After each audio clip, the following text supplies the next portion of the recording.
За сайн уу манайхаа.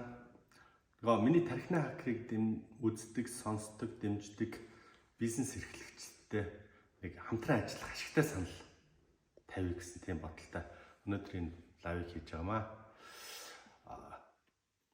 Энэ дархлаа гэдэг хондоо бид нар нэг коронавигийн жилүүдээс эхлээд сүүлийн нэг 4 жил энэ төсөл дээр ажиллаж байна яг. Тэрнээс өмнөх бол бас нэг 3-4 жил судалгааны ажил дээр ажилласан. Энийг Монголын уламжлалт эмт хүний биед одоо юу гэдэг нь эмт бодисуудын эмт оргомлууд дээр суурилсан тийм өдөр тутмын амны цангаа тайлах тийм ундаа зөөлөн ундаа гэж гэдэг эрүүл мэндийн ундаа бий болгох бүтээх тэр төсөл байхгүй юу. Тэг яг нөгөө жижиг дунд үйлдвэрлэл ундаага бүтээлээ, зохион бүтээлээ, тэгээд жижиг дунд үйлдвэрлэл болгож үйлдвэрлэл хийлээ. Өөрийн гэсэн байр савтаа үйлдвэрлэлийн тоног төхөөрөмж гэдэг ингээд бүх юмнуудаа хийгээд ингээд энийг жигдрүүлэхэд бас 3-4 жилийн ажил хийгээд жидүүчин гэдэг үйл хэвстэй нэг ясмаханда тултал ойлгож мэдэрч байна л. Яг энэ манай үйлдвэрлэл нэг хоногт нэг 5-8 мянга орчим ширхэг юм ундаа үйлдвэрлэх хүчин чадалтай үйлдвэрлэл. Яг 4-5 төрлийн тхийн одоо энэ жишээлбэл чаг мөгний ундаа байна, тхийн шээгч байдаг юм уу гэл ингээл одоо бас дандаа энэ Монгол нутагт ургадаг тийм ургамлууд дээр суурилж хийсэн ундаа байхгүй. Манай бичиг нэг тийм газтай чихэртэй ундаа уудаг юу нэг тийм сонирхдаггүй илүү их тийм зөв ундаа авах сонирхолтой тийм хүмүүст зориулсан зүйл. Саяхан зүгээр судалгаа харж ирсэн чинь чихэрлэг газтай ундааны зах зээл чинь 680 орчим тэрбум төгрөгийн зах зээл.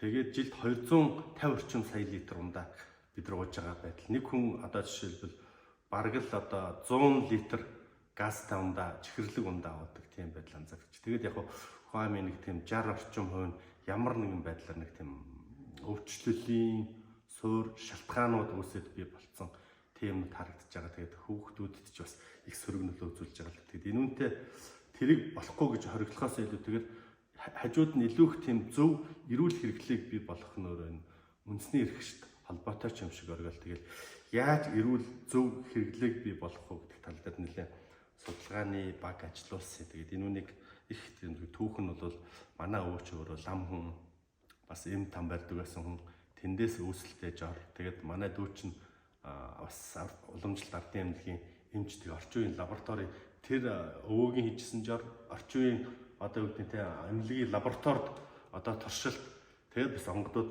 бас асуусан л та ингээд 3 талын хоорондоо хамаарлаггүй судалгааны ажлыг хийхдээ үр дүн нэг зэг дээр хатгалцж байгаа байхгүй. Тэгэд үр дүнгийн хувьд бол үнэхээр гайхамшигтай. Тэгээ одоо орчин үед ч хүмүүс нэг агаарын бохирдол, орчны бохирдол гэдэг ингээд эрүүл мэндийн ундаа уух одоо нэг хорт цэвэрлэх тийм бүтээгдэхүүн хэрэглэх маш их шаардлагатай байгаа. Тэгээд дандаа нэг тийм гадна дотны сүлжээний юмнууд хэрэглээлээдэг. Энэ орон зайг л одоо бас нэг жижигхэн нэг чултгаа сонголт бий болгох талаар л ажиллаад байгаа.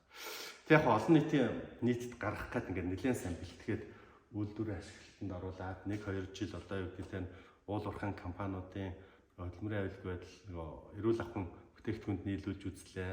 Ингээд ер нь боломжийн баг, ер нь боломжийн. Тэгээ энэ оны 9-10 сараас олон нийтэд хөдөлтаанд гаргая гэсэн тийм бодолтойгоор маркетингийн компани, маркетинг хийдэг хүмүүсээр ингээд судалгаа хийлгээд ажилласан чинь манай үйлдвэрийг голоо наацсан гэдэг шиг болж байгаа байхгүй юу. Энд чинь өдөрт нэг 5-8 мянга ширхэг ундаа чинь юу ч болохгүй юм байна. Улаанбаатар хот чинь бараг 17-8 мянган худалдааны цэг байгаа. Тэгээд 5 мянган ундаа зүгээр шоркед юу ч болохгүй маркетингийг хүчтэй маркетингийг наадах чинь үйлдвэрлэлч нь хүчин чадлаа дийлэхгүй байна.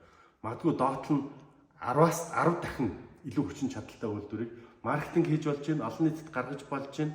Гэхдээ чи зэрэгцүүлээд одооны үйлдвэрээ дараа хийж 10 дахин хүчин чадалтай үйлдвэрлэл хийж эхлэхгүй бол энийг тийм хүчтэй маркетинг хийх ямар ч илүү үгүй ажил болон чи ачаалаад дийлэхгүй гэдэг тийм асуудал гарч ирээд. Тэгэл 4-5 жил жижиг дунд үйлдвэрлэл эрхлээл бөөн зээл, хууль, мөнгө гэх бөө ажил болсон чинь дахиад дуу гэдэг л нэг тийм асуулт тавиал. Одоо дахиад тэр хийх гэж дахиад 4-5 жил өгд дахиад мөнгө төгрөг гэл ингээл бөө стресс нэмэгдэх юм байна. Ер нь тэгсэнд орвол хөтөлбөр дэмждэг сайхан сэтгэлтэй, сайн санаатай, сайхан сэтгэлтэй энэ монголчуудынхаа нэг эрүүл мэндийн төлөө бас нэг хамтраад ажиллачи, гар сэтгэл нэлчи гэсэн тийм хүмүүс байвал хамтдаа хөрөнгө оруулалт тэгээд тийм том үйлдвэрийн шугам, том үйлдвэр манай нэг жижиг үйлдвэрээс 10 дахин илүү хүчин чадалтай үйлдвэр хийх талаар хамтраад зүтгүүл яасан гэсэн тийм байдлаар нь уриалгаж байгаа. Нэгдүгээр. Хоёр дахь нь дараагийн сонирхож байгаа зүйл юу гэхээр дархан Эрдэнэт ховд дорнод өмнө говьсан 5 аймаг дээр яг ийм жижиг үйлдвэрлэл ийм одоо байгалийн гаралтай эмийн ургамал дээр суурилсан шингэн хүмүүс аймаг орон нутгийн брендинг бий болгох талаар хамтарч ажиллах болцоо.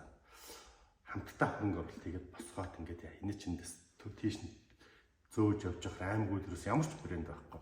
Тийм учраас аймаг орон нутаг болгонд өөрөнгө гэсэн өөрмөц онцлогтой шингэн хүнс ундааны эрүүл мэндийн ундааны брендинг бий болгох талаар хамтарч ажиллая гэдэг тийм уриалга байгаа. Тэгээд илүү одоо сонирхол, илүү хүсвэл холбогдоод уулзаарай. Ер нь бол яг нэг техник эдийн засгийн үндэслэл төсөл гэдэг юм дээр бид хийж эхэлж байгаа. Ер нь бол одоо бас тамуухан зүйл рүү зориод үзсэн ч яах вэ?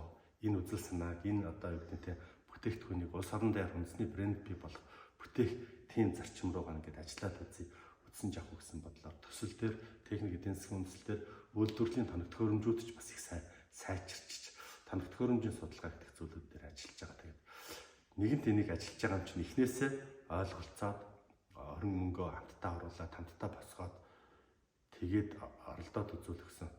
Би 50000-ыг өдөрт үйлдвэрлэж олж байгаа ашиг хамтдаа 5 аруулаа нийлээд өдөрт 50000-ыг үйлдвэрлээд олох ашиг хоёр бол дүндээ дүн ялгаагүй. Харин ч 50000 нь бол илүү хүртээмжтэй байх юм байна гэсэн нэг тийм шийдлийг хийгээд энэ одоо бичлэг энэ лайвыг хийж байгаа. Тэгээд сонирхож байгаа хүмүүс бол уулзъя, ярилцаад үзье.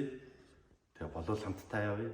Болов нэг үндэсний нэг тийм томоохон шингэн үндэсний үнэхээр хүчрхэг компаниг хөл дээр нь босгох тийм хүсэл эрмэлзэл байна гэж хэлж байгаамаа. Ингээд баярлалаа.